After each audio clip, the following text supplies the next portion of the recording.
आइए शुरू करते हैं हम अपना सिनोनिम्स एंड एंटोनिम्स का सेट।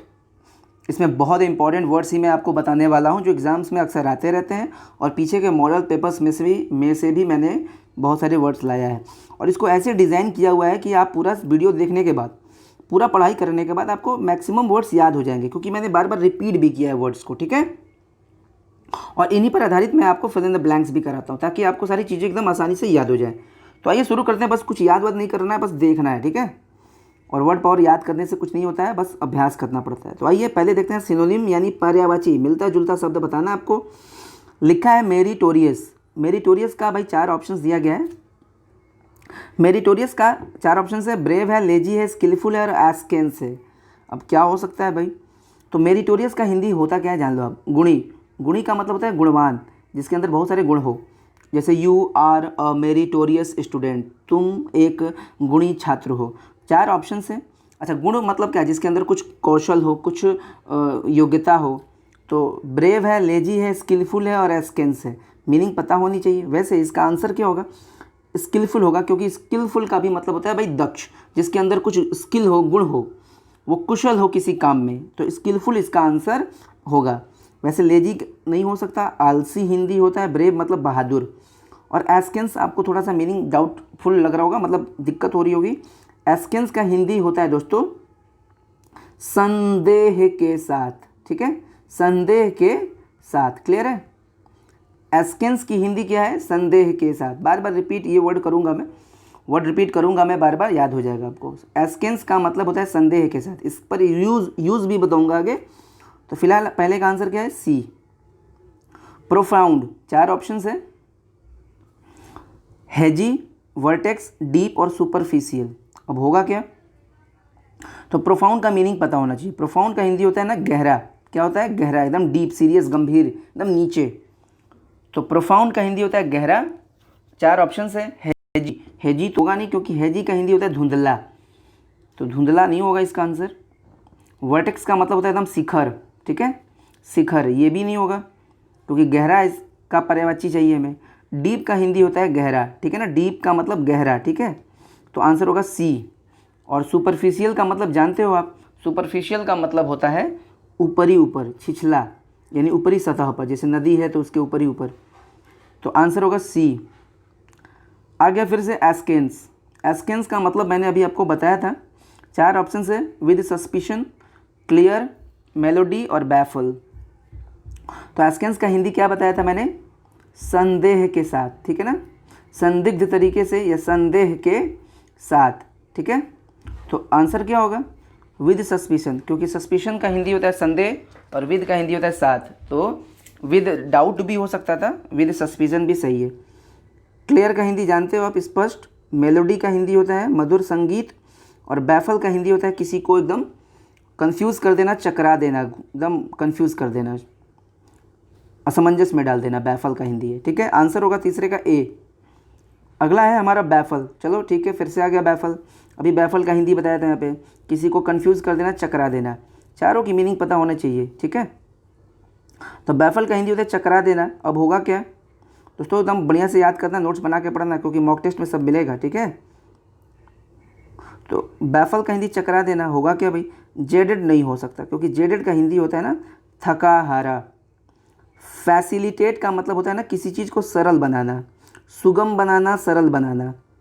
तो होगा नहीं, क्योंकि बैफल का हिंदी क्या? किसी को चकरा देना। अब बी और डी में कन्फ्यूजन है। तो पॉइज, पॉइज का मतलब होता है ना संतुलन। क्या होता है भाई? संतुलन। तो ये भी तो नहीं होगा, तो होगा क्या फिर? आंसर होगा हमारा बी, कन्फाउंड। बैफल का हिंदी होता है किसी को असमंजस में डाल देना, परप्लेक्स कर देना, यानी चकरा देना एकदम। और कन्फाउंड का भी मीनिंग एकदम यही है। आगे फिर से ये वर्ड्स आएंगे तो आपको याद हो जाएगा।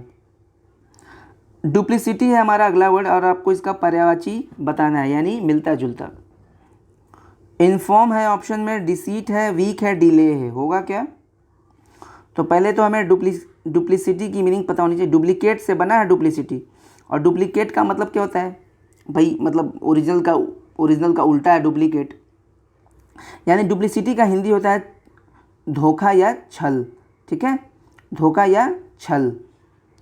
डुप्लीकेट चीज़ है, मतलब ओरिजिनल चीज़ नहीं है, छल है। तो डुप्लीसिटी का हिंदी होता है छल, 4 ऑप्शन है। इनफॉर्म है जिसका हिंदी होता है कमज़ोर, तो कमज़ोर और छल तो मिल नहीं रहा है। डिसीट का हिंदी होता है दोस्तों छल, ठीक है, क्या होता है छल, तो छल हो जाएगा इसका आंसर बी। वैसे वीक का हिंदी क्या होता है कमज़ोर, और डीले का हिंदी होता है देरी करना, ठीक है, तो आंसर होगा बी। घबराना नहीं है क्योंकि सारे वर्ड्स मैं रिपीट भी करूँगा तो याद हो जाएगा, ठीक है। आगे भी कोर्स में आगे दिखाऊंगा मैं बार बार सारे वर्ड्स, आपको एकदम याद हो जाएगा। आप खुद कहोगे अरे सर ये सारे सब पढ़े हुए हैं, अब सब याद हो चुका है। एंटोनिम की बात करें इनफॉर्म, यानी विलोम बताना है आपको। इनफॉर्म का विलोम बताना है यानी एंटोनिम। 4 ऑप्शन है, पेरिल है, सेफ्टी है, स्ट्रांग है और वीक है। होगा क्या, तो इनफॉर्म का मतलब आपको जानना होगा। इनफॉर्म का मतलब होता है कमज़ोर, ठीक है, आगे भी बताऊंगा सब याद हो जाएगा। कमज़ोर, 4 ऑप्शन है, पेरिल है, सेफ्टी है, स्ट्रांग है, वीक है। होगा क्या, तो जल्दी में रहोगे तो वीक मार के आओगे। वीक नहीं होगा क्योंकि वीक तो कमज़ोर होता है और ये पर्यायवाची नहीं विलोम पूछ रहा है। स्ट्रांग होगा इसका आंसर, क्योंकि स्ट्रांग का हिंदी होता है मजबूत। वैसे पेरिल का हिंदी क्या होता है भाई, खतरा, ठीक है, लिख सकते हो अगर आप चाहो तो, क्योंकि मॉक टेस्ट में मैं कुछ भी दे सकता हूँ। सेफ्टी का मतलब क्या होता है, सुरक्षा।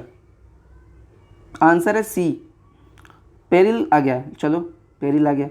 4 ऑप्शन है, अकाउंटेबल है, डेंजर है, प्रोफाउंड है, सेफ्टी है। होगा क्या, तो पेरिल का मतलब हमें पता होना चाहिए ना, तो पेरिल का हिंदी होता है खतरा, डेंजर, ठीक है।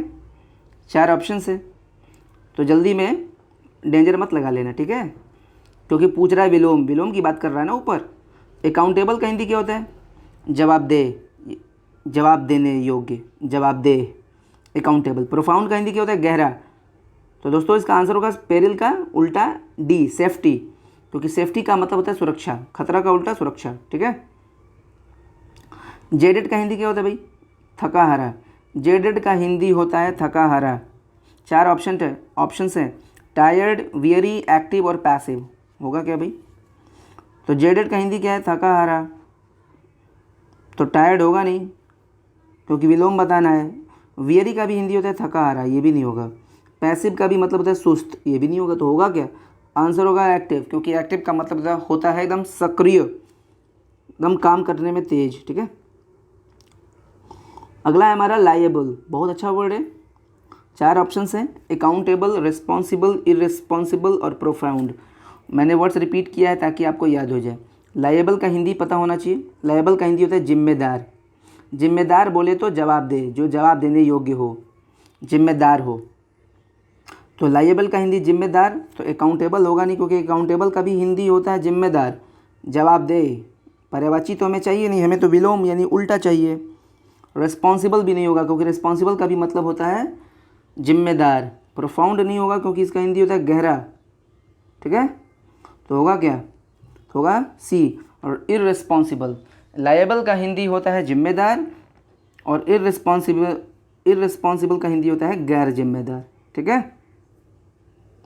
सब फिल इन द ब्लैंक्स में भी दिखाऊंगा। अब आते हैं अगला, एक्सप्लिसिट, EXPLICT। मीनिंग पता होना चाहिए। 4 ऑप्शंस है, हिडन है, ऑब्वियस है, बाउंड है और कन्फाउंड है। भाई प्रैक्टिस की चीज़ें हैं, ठीक है।